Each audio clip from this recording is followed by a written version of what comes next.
Barrister রিয়াসুল আজিম উপস্থিত আছেন সিলেট মহানগর বিএনপি নেতা। আর গোবর মিসবাই বলতে পারবে, সবসময় এরা মিসবাইয়ের সাথে মিছিল মিটিংয়ে বা গণরুদ্ধ পরে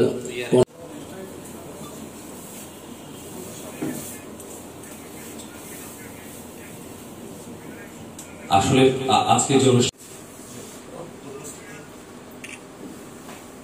আমি আনোয়ার ফাউন্ডেশন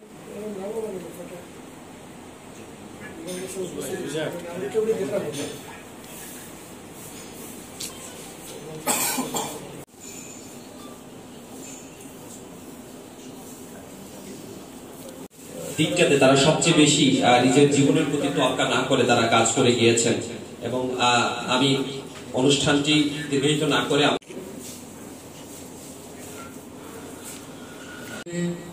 সকল আহত নিহত পরিবারের সদস্য বৃন্দদের ধন্যবাদ সবাইকে।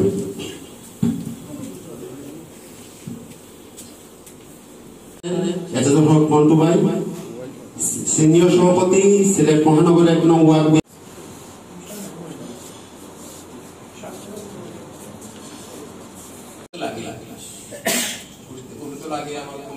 তারপর আমার পুরো হাড় গুঁড়ো হয়ে যায়, তারপরে আমি মেডিকেলে যাই, এখান থেকে চিকিৎসার জন্য।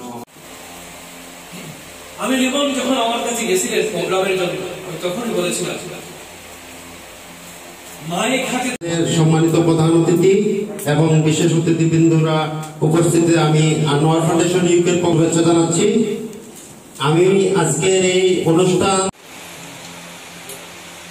আমি গতানুগতিক প্রোগ্রাম শুধুমাত্র এই যে প্রধান অতিথি বিশেষ অতিথি, কিছু কিছু প্রোগ্রাম এই প্রধান অতিথি বিশেষ অতিথির বাইরে আসা উচিত। অতিথিত অতিথি সবকিছুতে অতিথি হয়ে যাওয়াটা ভালো করছি বিদায়। আমরা মনে করি এইসব প্রোগ্রামে একটু ভিন্ন নাম কি দেওয়া যায়, বিশেষ করে এইসব প্রোগ্রামে প্রধান অতিথি বিশেষ অতিথির বাইরে অন্য কি নাম দেওয়া যায় সেটা ভাবার সামনে এসেছে। কারণ আজকের এই প্রোগ্রামে প্রধান অতিথি হয়ে আসার মধ্যে কোনো গৌরব নেই। দৈনিক জার্নালে কাজ করতেন সম্ভাবনা একজন তরুণ ছিলেন, সেই সম্ভাবনাময় তরুণের স্বপ্ন দুঃসাহস হয়েছে এবং তিনি পরলোক গমন করেছেন পুলিশের গুলি থেকে গ্রহণ করার জন্য।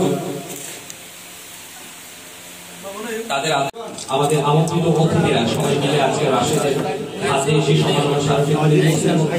পরবর্তী সময়ে আনোয়ার ফাউন্ডেশনের পক্ষ থেকে মঞ্জুরুর রশিদ তান্নাকে বলবো আসার জন্য।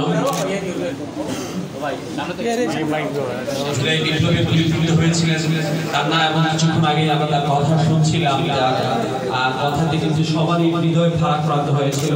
আশা করি যারা আসল সংশ্লিষ্ট কর্তৃপক্ষ আছেন যারা তান্নার জন্য তার যে চিকিৎসা কার্যক্রম সেটি এগিয়ে নিতে সাহায্য করবেন।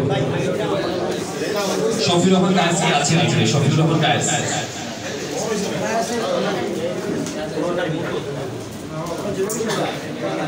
সেলিম আহমদ লামাপাড়া সিরিজের বাসিন্দা সেলিম আহমদ কি আছে? বড় ভাই দৈনিক নয়া দিগন্ত এবং সিলেটের দৈনিক জালালাতে কাজ করতেন। সম্ভাবনাময় একজন তরুণ ছিলেন, সেই সম্ভাবনাময় তরুণের স্বপ্ন দুঃসাহস হয়েছে এবং তিনি পরলোক গমন করেছেন পুলিশের গুলিতে এবং আজকে আসলে তাকে আমরা সশস্ত্র চিত্তে স্মরণ করছি। পাশাপাশি এই মুহূর্তে বলবো যে শহীদ পঙ্কজ কুমার করের বাবা আছেন এখানে, তাকে একটু বলবো তাদের যে সম্মাননা স্মারকী আছে সেটি আমাদের অনুষ্ঠানের প্রধান অতিথি এবং বিশেষ অতিথি সহ সভাপতির কাছ থেকে গ্রহণ করার জন্য। তাদের আত্মত্যাগের বিনিময়ে আসলে নতুন একটি বাংলাদেশ পেয়েছি আমরা, যে বাংলাদেশে কথা বলার অধিকার আছে, স্বাধিকার আছে, সবকিছুই আছে। আমাদের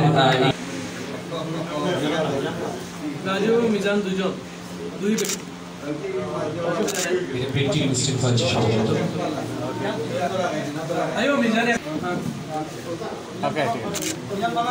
ঠিক আছে, আমি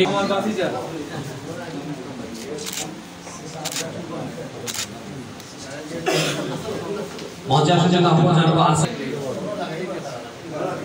আহ্বানকে আহ্বান জানাবো দৈনিক নাগরিক ভাবনার মাল্টিমিডিয়া বিভাগের সহ সম্পাদক রুবেল মাঠ পর্যায়ে যিনি কাজ করেছেন।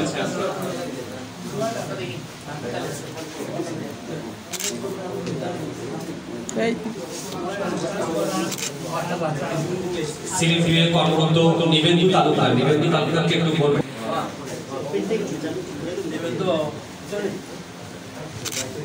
মোহাম্মদ ইকবালকে আহ্বান জানাবো। মোহাম্মদ ইকবাল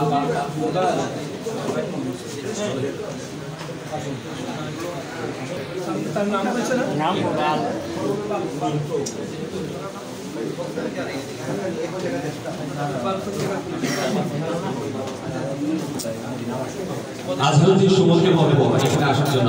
আজহারউদ্দিন সুমন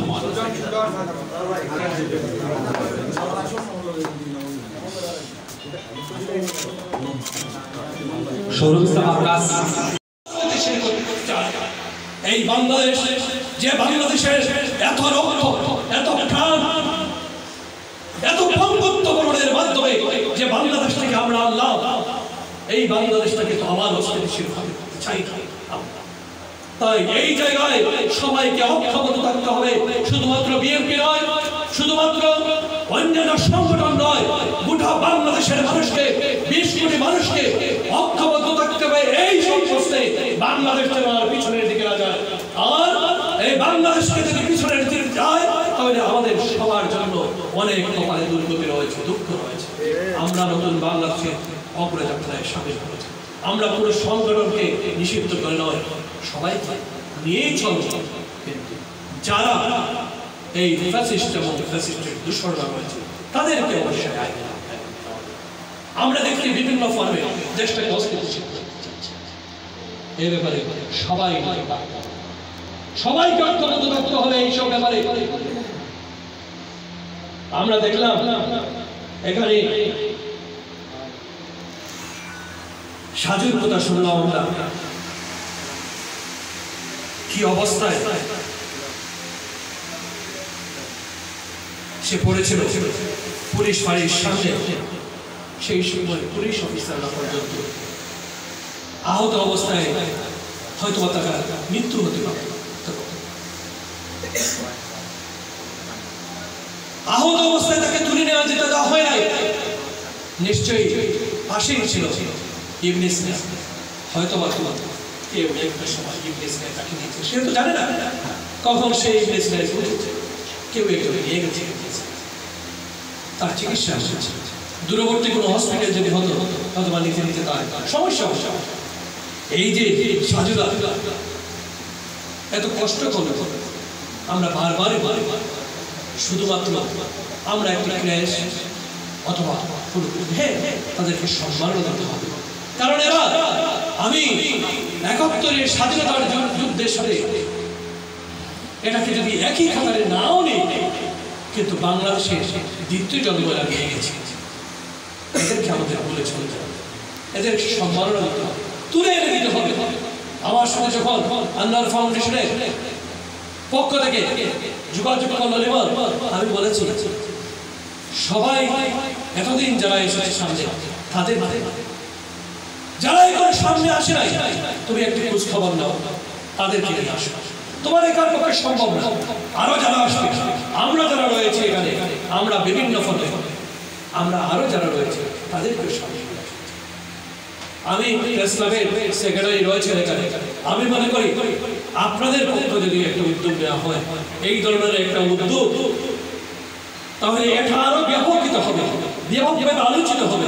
অন্তত পক্ষে যে 50 জনের আপনারা একটা প্রোগ্রাম নিতে পারে, আমি বেশি বলবো না, মিনিমাম 50 জনের যারা মৃত্যুবরণ করেছে মৃত্যু করে, যারা এখনো অনেকের খবর আমরা জানি না, আমি নিজেই জানি না। আমার ছাত্রদের এই ভাইটা এখন পর্যন্ত আমি তার খবর নিতে আমি নিজেকে আফসোস মনে করতেছি। কেন জানি না, আমি নিজেই বুঝি না। আমি অনেকের খবর নেওয়ার চেষ্টা করি। এই যে আলাল এখানে দাঁড়িয়ে আছে, প্রথম দিন থেকে আলালের পাশে দাঁড়ানোর চেষ্টা করি। এখানে অনেকের পাশে দাঁড়ানো তার খবরটা আমি নিজেই জানি না। তো এই জিনিসগুলো আমাদেরকে জানতে হবে, ধরে নিয়ে আসতে হবে, আমাদেরকে জানাতে হবে।